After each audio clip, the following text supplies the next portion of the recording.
residents want him to give up this quest to be president and start governing their state. I mean, they want him to come back, actually? Well, they say that he's been shirking his responsibilities. Welcome. Thank you. You're going to wish me happy birthday, too? Well, you see, I heard that 81% of the people are glad that he is running for president because the state is running much better without him.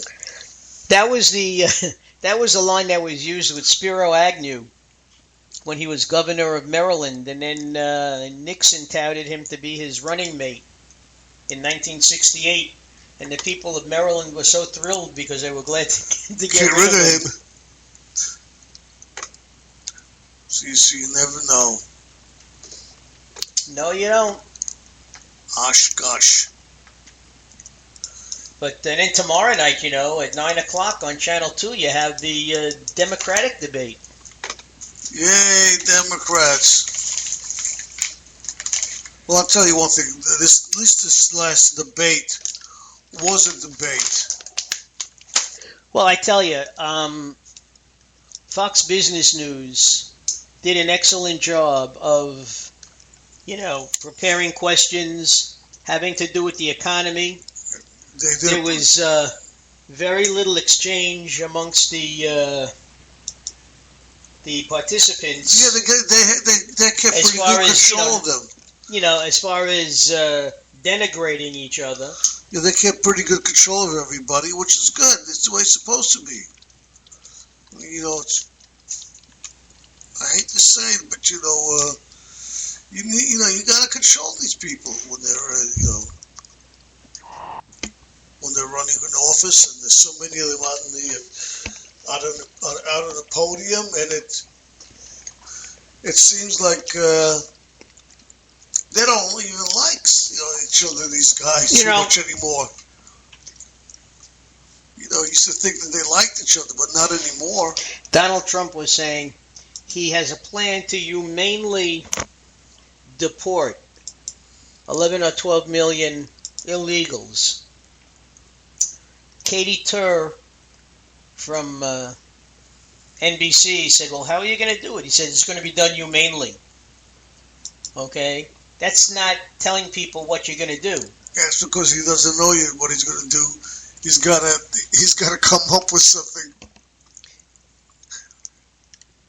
And of course, he said, they're dropping, talking about the other candidates, they're dropping like flies, because they mentioned something about there being only 8 people on the stage this time. Yeah, I don't know, but it's 8 people is more than enough. They were pretty hard to. They were pretty. Still were hard to control at certain times. Well, I think the next debate isn't until January, because we have Thanksgiving in a few weeks. We have the Christmas holidays coming up. So I think the Republican debate, at least, is going to be in January. And then in February, I believe you have the Iowa caucuses already. Did you also hear that the Republicans are so worried about Trump and what's the other guy's name? That famous doctor? Carson? Yeah, that's the guy. What? That they're so nervous about them 2 guys that they want to draft Romney again. It's true. This is not a joke. I would believe it, but I wonder, look, you already heard Trump. Romney disappointed us, and according to Trump, everybody else is a loser. Everybody else but him is a loser. Well, what's he going to say? They're all better than him?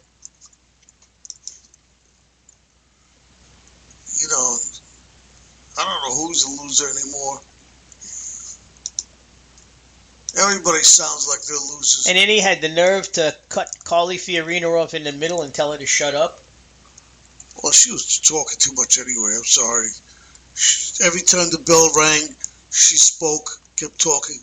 The bell rang the second time, and she all right, but who is he to say something? That's the moderator's job.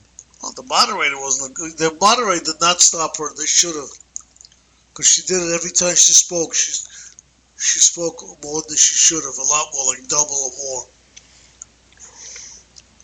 And that The guy, one thing they didn't do this time, they didn't come out and say roughly who they thought did the best job this time around.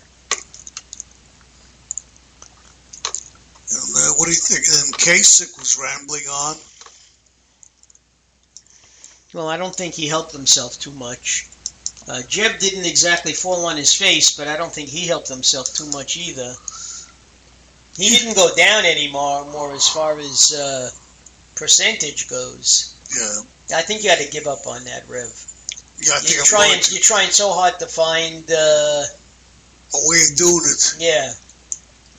Well, one thing about him. Although I wonder if you click on that arrow, will it broadcast? Because that's what that's for. I don't think so. I think that arrow is going to bring us to a website we don't want to be. Well, we'll it's find going to be out. a porn site. $129. We could buy the site. I think I don't think we want to be here for $129. Not that they're going to let us pay. But okay, I was reading an interesting article. It's called "The Typical Church Approach to Helping Men Break Free from Porn Doesn't Work." The porn industry knows that it cannot survive unless more users become addicted to their material. Okay, they are also specifically targeting more Christian communities, which is partly while the Bible Belt leads the nation in consumption of porn. The porn movie 50 Shades of Grey heavily targeted the Bible Belt with advertising and PR, which is why the highest concentration of box office ticket sales came from the South. Number 25 in the current communist goals from the book is The Naked Communist, published in 1958, is break down cultural standards of morality by promoting pornography, obscenity in books, magazines, motion pictures, radio, and TV. And then it continues talking about so Dr. Roberts, host of the Conqueror series, churches often treat this issue as a moral one, but fail to recognize it's mainly a brain problem. Okay, we tell men to try harder, pray harder, love Jesus more, Dr. Roberts adds, but what starts off a moral problem quickly becomes a brain problem. Telling a man to try harder is only tightening the noose of bondage. Wait, are they telling a man to try harder or to get harder? That's the whole problem. I'm not sure. They're talking. There's a part of the when the mother is breastfeeding her child, her brain releases neurochemicals that bond her to her child. When you watch porn, these same powerful neurochemicals, such as dopamine, are released, which bond you to those images. Okay, that is why Satan attacks our sexuality so much, because in attacking human sexuality, it actually interferes with human bonding. Well, you know what, Felix, Rev, excuse me. I think there's enough of this. I would say, enough of this. What would Chad say about this? Chad would probably... Speaking of Chad, ladies and gentlemen, let's give him a little plug. Saturdays, the 1,000,000%, I don't remember the rest of it, his program at 10 o'clock from 10 to midnight. On Saturdays, right here on the CC right here Radio, on the CC Radio Network, Blog Talk, and Spreaker.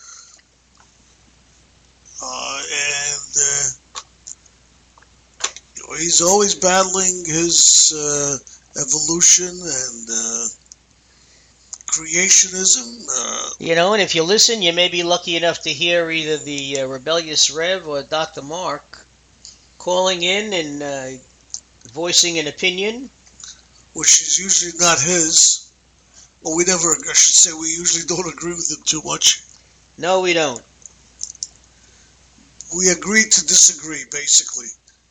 Even though I don't think he likes that too much, that we disagree with him.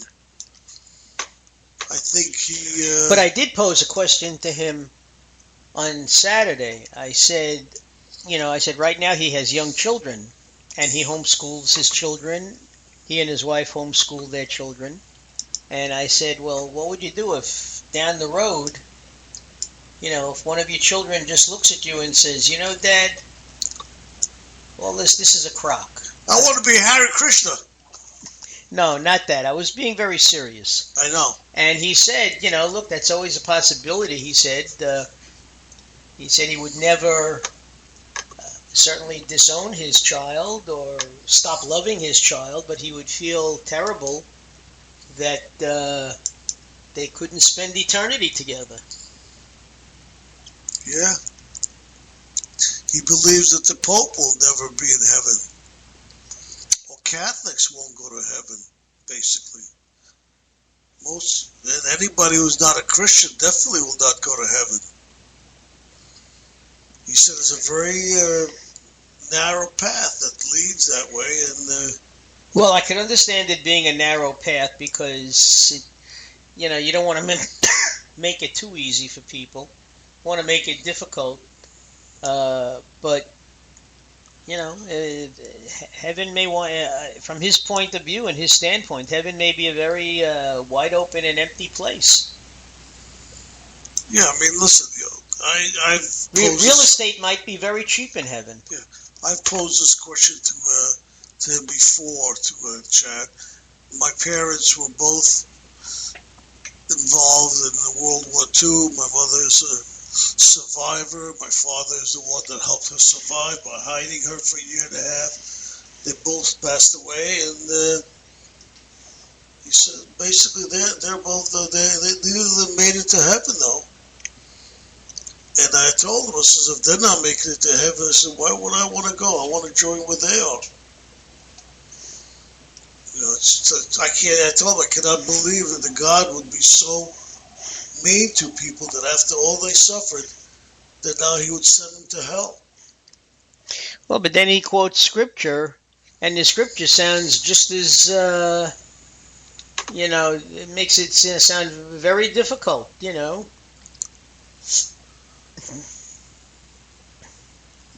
And, it's, who knows? I don't. If we don't know, what is that makes us mad? What's the word? I don't know, but I think it's almost time for at least one song. Time for a song? Yeah. All right, let's see what kind of new and wonderful hits we have from iPluggers. What can we plug? All right. Okay, Shine. Well, let's see. I think you're not going to like this, I don't think. This guy is from the Republic of Moldavia. Where is that? Mark? That sounds like something out of a Marx Brothers movie. Republic of Moldova, I'm sorry, not Moldavia, Moldova. Anyway, the group is called Shine. The name of the song is Shine. Oh no, I'm sorry. The song is called Shine, and it's by Bats, DJ, and Johnny King. Whatever. Let's see what this sounds like. Alright! Saga. Sweet baby! Watch out the place, I'll say ya. Come in the dance floor, the people, yeah. Johnny King speaking, yeah. Alongside Boss DJ. Alright! Shine like a star. She's smiling, a babe, she makes me feel so nice. She's dancing sweet, she's the queen of the night. Go straight, lovely girl, bring me up to the sky. Shine like a star. She's smiling, a babe, she makes me feel so nice. She's dancing sweet, she's the queen of the night. Go straight, lovely girl, bring me up to the sky.